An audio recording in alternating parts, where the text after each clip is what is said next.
തെരഞ്ഞെടുപ്പ് പരാജയം വിലയിരുത്താനുള്ള സിപിഎം സംസ്ഥാന സമിതി യോഗം ഇന്നും നാളെയും. പരാജയം സംബന്ധിച്ച് സംസ്ഥാന സെക്രട്ടേറിയറ്റിന്റെയും പോളിറ്റ് ബ്യൂറോയുടെയും വിലയിരുത്തലുകൾ സംസ്ഥാന സമിതിയിൽ അവതരിപ്പിക്കും.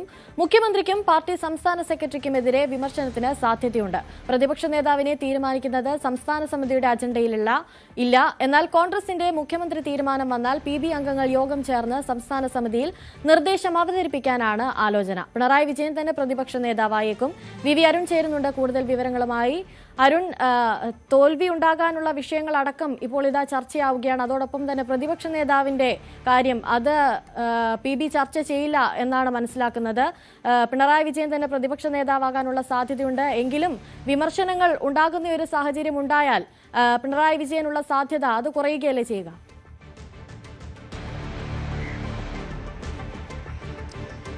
അനുശ്രീ, PB യോഗം കഴിഞ്ഞ ദിവസം അവസാനിച്ചു. മെനിങ്ങാന്ന് ഡൽഹിയിൽ അവസാനിച്ചു. ആ യോഗത്തിൽ മുഖ്യമന്ത്രി സംസ്ഥാനത്തെ പ്രതിപക്ഷ നേതാവായിരുന്ന കാര്യത്തിൽ ചർച്ച വന്നില്ല. സംസ്ഥാന നേതൃത്വത്തിന് ആ തീരുമാനം വിട്ടുകൊടുക്കുകയായിരുന്നു PB ചെയ്തത്. സംസ്ഥാന ജനറൽ സെക്രട്ടറി MA BB അത് വ്യക്തമാക്കുകയും ചെയ്തു. ഇന്നലെ സംസ്ഥാന സെക്രട്ടറി യോഗം ചേർന്നെങ്കിലും ആ വിഷയം ചർച്ചയ്ക്ക് എടുത്തില്ല.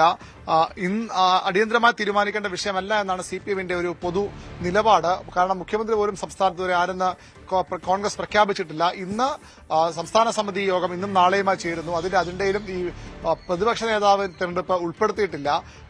പക്ഷേ ഇന്ന് കോൺഗ്രസിന്റെ മുഖ്യമന്ത്രി ആരെന്ന് കോൺഗ്രസ് പ്രഖ്യാപിച്ചാൽ ഇന്ന് ഈ സംസ്ഥാന സമിതി യോഗത്തിനിടെ സംസ്ഥാനത്തുള്ള PB അംഗങ്ങൾ പിണറായി വിജയനും അതുപോലെ MA ബേബിയും MV Govindan general secretary അടക്കമുള്ളവർ യോഗം ചേർന്ന് ആരാകണം പ്രതിപക്ഷ നേതാവെന്ന കാര്യത്തിൽ നിർദ്ദേശം സംസ്ഥാന സമിതിക്ക് മുമ്പാകെ വയ്ക്കും.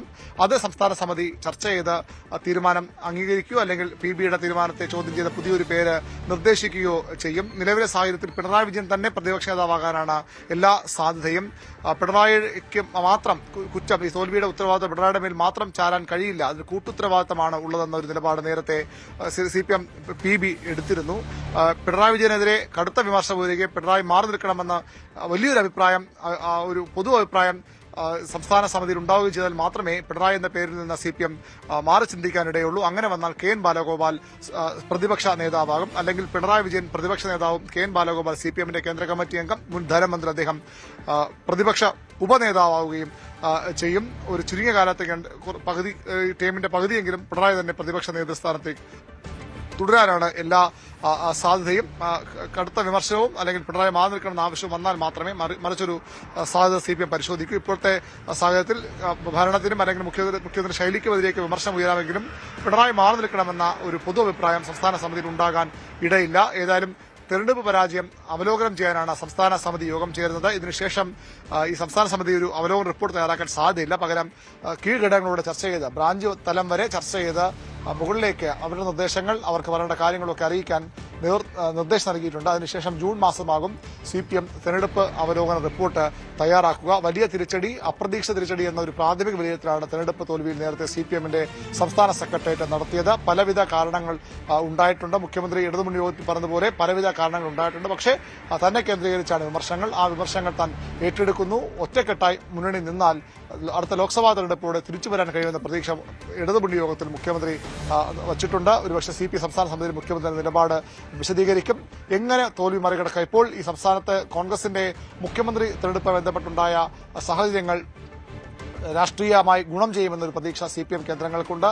ഇപ്പോൾ തന്നെ തികഞ്ഞ പ്രതിപക്ഷമായി അവർ മാറിക്കഴിയുകയും ചെയ്തു. ഇന്നലെ TP രാമകൃഷ്ണൻ ഇടതുമുന്നണി കൺവീനറുടെ വാർത്താ സമ്മേളനമൊക്കെ അത് കൃത്യമായി സൂചിപ്പിക്കുന്നതായിരുന്നു. സമരരംഗത്തേക്ക് CPMന്റെ വിദ്യാർത്ഥി സംഘടന നീറ്റ് വിഷയം ഏറ്റെടുത്തുകൊണ്ട് ഇന്നലെ അതിശക്തമായ സമരം AG's ഓഫീസിനുള്ളിലേക്ക് വരെ കടന്നുകയറി സമരരംഗത്തേക്ക് അവർ ഇറങ്ങിയിട്ടുണ്ട്. ഇന്നും അവരുടെ ശക്തമായ സമരങ്ങൾ സംസ്ഥാന വ്യാപകമായി ഉണ്ടാകാം. അങ്ങനെ ഒരു പ്രതിപക്ഷ മൂഡിലേക്ക് ഭരണം തീരുമാനിക്കപ്പെട്ടിട്ടില്ലെങ്കിലും ഒരു പ്രതിപക്ഷം അവരുടെ ആ റോളിലേക്ക് ഇതിനകം ഇറങ്ങിക്കഴിഞ്ഞു. അതിനൊപ്പം തന്നെ തുടർ പ്രവർത്തനങ്ങൾ എന്തൊക്കെ വേണമെന്ന കാര്യത്തിലും ഇന്ന് നാളെയുമായി ചേർന്ന സംസ്ഥാന സമിതി യോഗത്തിൽ തീരുമാനമുണ്ടാകും. ശരി, VV അരുണാണ് കൂടുതൽ വിവരങ്ങൾ നൽകിയത്. കൂടുതൽ വാർത്തകൾക്ക് News 18 Keralam YouTube channel subscribe ചെയ്യുക.